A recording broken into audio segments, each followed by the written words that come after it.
You become intolerant to your own suffering, your own contractions, your own limiting ideas.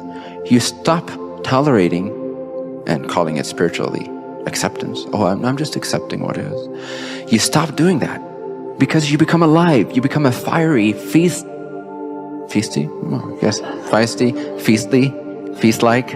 like a feast. It's a feast, right? You're devouring it. You become this on fire expression of infinity, and infinity does not tolerate anything or not tolerate anything. Either one is fine.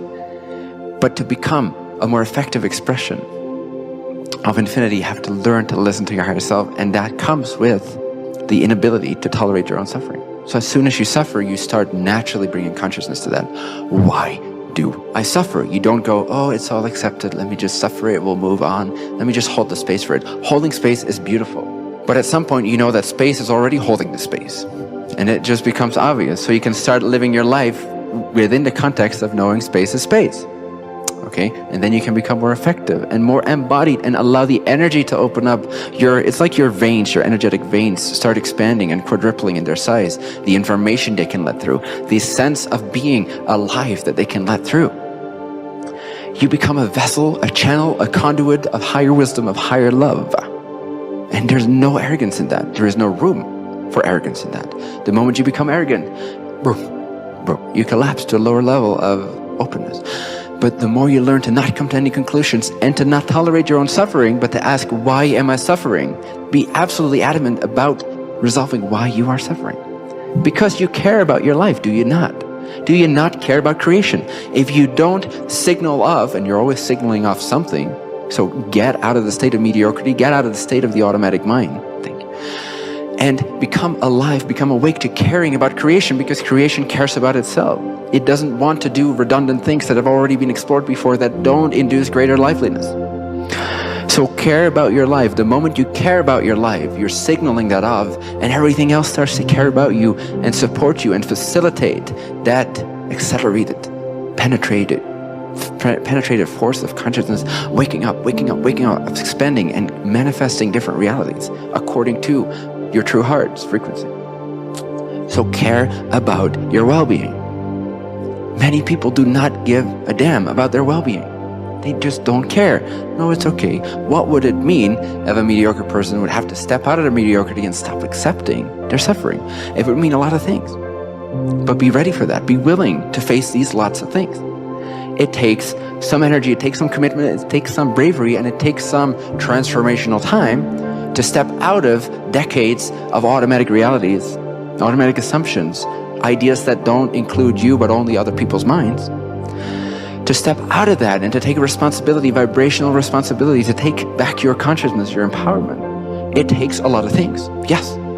But if you have the courage and willingness to do that because you care about your life, you will absolutely support it in that transformational process. Absolutely support it to the point of unconditional love for yourself. Complete autonomy, you and your life. You and your life. Can you imagine that? No more seeking for another in any way. No more daddy and mommy will you approve of what I do, ever. You and God as one channel, one direct telephone line. That is empowerment. You're not waiting for anyone else to approve of who you are. You're absolutely overwhelming life with who you are, because that's how creation creates and expands. So care about your well-being more than you've ever done before.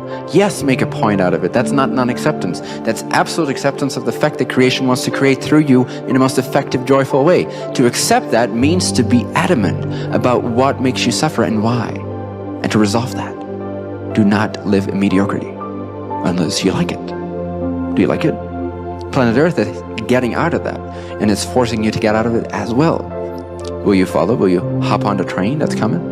Or are you happy with where you're at? Which again is not the same thing as understanding true acceptance. Is a wholly different story than what most of you have been taught in spirituality. I promise you that. Very few people have a true clue of what true acceptance is. That's okay. There's one stage of acceptance, which is to see that you can accept what is and don't have to struggle with it. That's a baby step. Don't make too big a deal out of it. Oh, it's so hard to accept things. Of course it is, because it's already accepted. So to try to accept something, yes, that can take a lifetime of practice, of being a monk, or whatever. You want to pour that into whatever form. Of course, it can take a lifetime because it's not a true practice.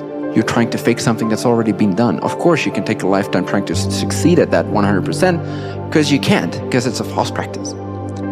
Instead, relax for 2 to 5 seconds. Recognize the infinite, endless acceptance of this moment that's already given by the space that is existence. So you recognize the acceptance that already is. You're not trying to imitate what already is. You're trying to become an expression of what already is, what's already available. Does that make sense? No? Yes? Okay, thank you for your participation. Thank you for caring about your life. Thank you for caring about this moment. Thank you for caring about this meeting. Thank you for caring about what you're going to do in 15 minutes or now. Thank you for caring what resonates and what does not resonate, so that you become an ever more specific, precise resonance example of what it is like to be creation awake to its creatorship. Okay. Get over your mediocrity. I know it's safe. I know it's comfortable to suffer. It's comfortable to suffer. It's comfortable to not have to take back reins. It's comfortable to imitate acceptance. So you'd never actually have to take a step. You never actually have to uproot any old ideas. You can just accept them. But to take action on behalf of creation's intention to explore itself, now there is true acceptance. Now there is a power to be reckoned with. Now there is an aliveness. There is a true connector to all that is, so much more viscerally that I cannot even describe how different my experience is now from when I thought it was all about acceptance. There is no difference. I mean, there is no difference, but there is this enormous difference. There's no way to define or describe the difference. More and more and more, I feel that I cannot explain my experience to you guys. I can only hint at it, I can only glimpse you at it, so that you can take that information and make it your own. I may seem like many things in the service, depending on the beholder, depending upon the eye of the perceiver. But I cannot explain myself. I cannot show you my full self other than an example, and even then it's up to your interpretation, so it's not an accurate teaching, because you can think of me whatever you want to think of me.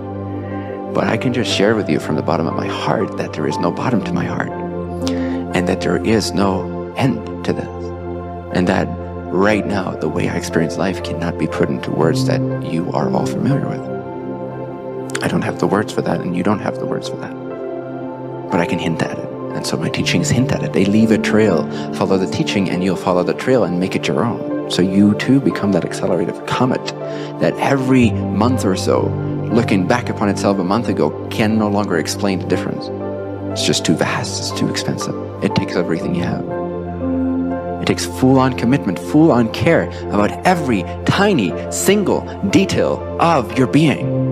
If you can't conjure up that type of care for yourself, then expect yourself to stay in the slouchy state. The couch hangers, no judgment. By couch hanger, I mean hanging out in victimization.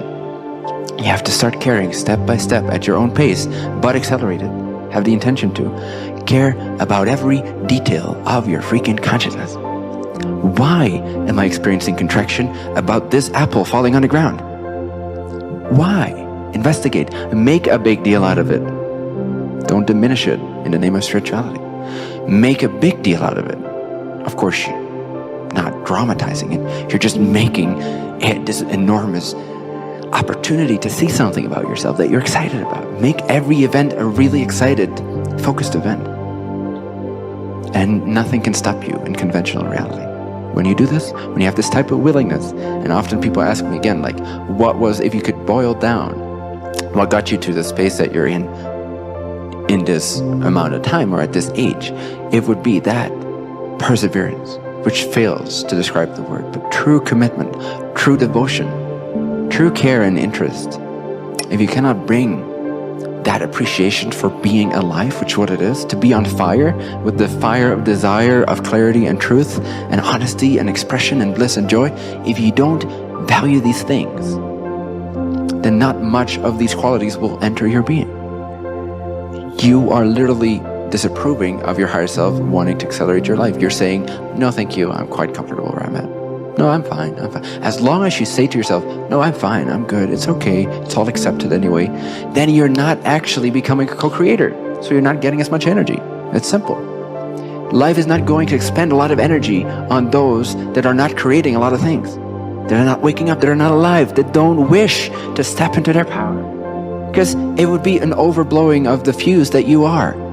It cannot give more energy to you than you are willing to receive. Of course, this is one step at a time. I'm speaking to you from having done this for years. Nevertheless, let it inspire you to take your step as passionately as you can, and the next step as passionately as you can.